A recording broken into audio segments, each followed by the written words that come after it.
दोस्तों, आज हम बात करेंगे एक ऐसे डार्क साइकोलॉजिकल टैक्टिक की जो आपकी जिंदगी को अंदर से हिला सकता है। गैसलाइटिंग। ये वो तकनीक है जिससे आपका पार्टनर, आपका बॉस या कोई भी इंसान आपको आपकी ही रियलिटी पर शक करवाने लगता है।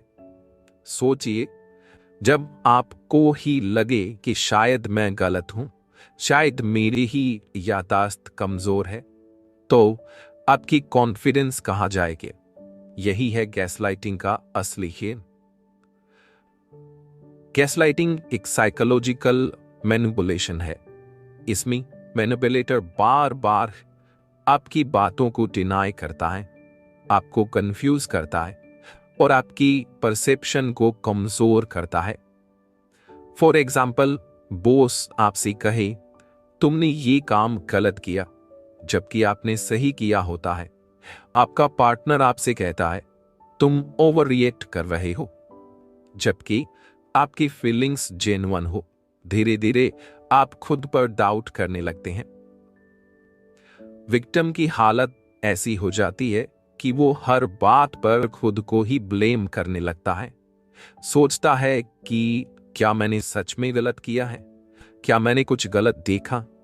क्या मेरी याददाश्त सच में कमजोर है?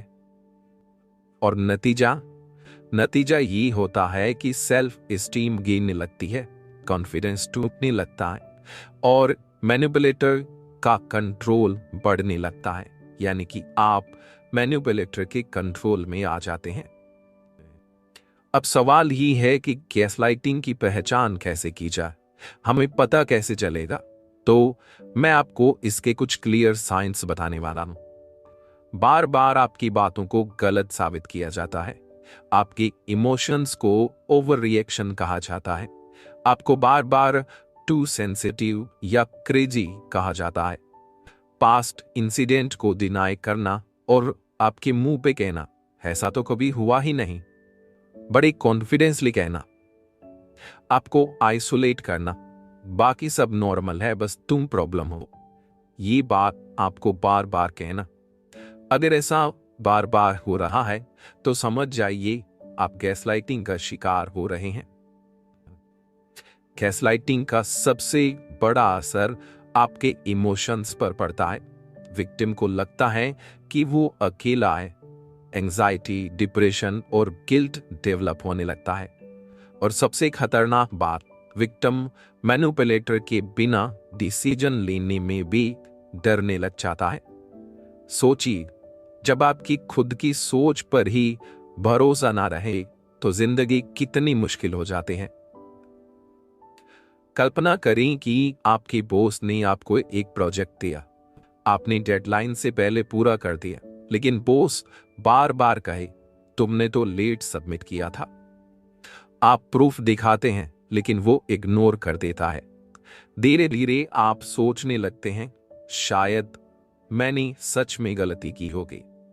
यही है गैसलाइटिंग का ट्रैप, आपको अपनी ही रियलिटी पर शक करवाना।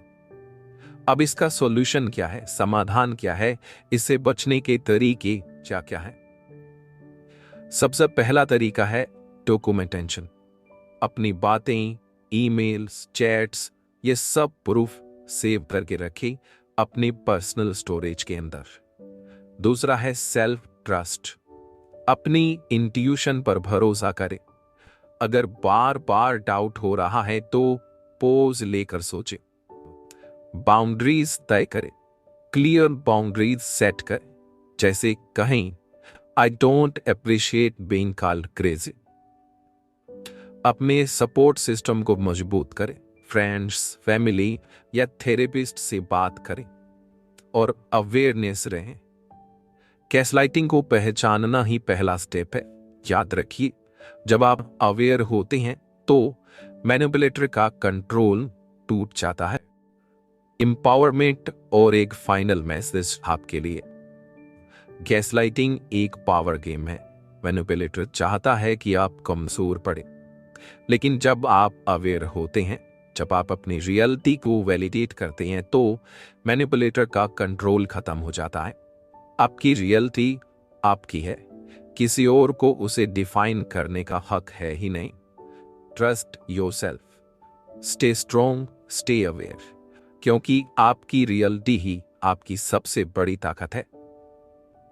तो अगर कभी आपको लगे कि कोई आपकी रियलिटी को डिस्ट्रोट कर रहा है, तो समझ जाइए ये गैसलाइटिंग है। अवेयरनेस सबसे बड़ा हथियार है। इस वीडियो को शेयर कीजिए ताकि और भी लोग गैसलाइटिंग को पहचान सके और खुद को एम्पावर कर सके। Stay strong, stay aware, and most importantly trust yourself. Thank you.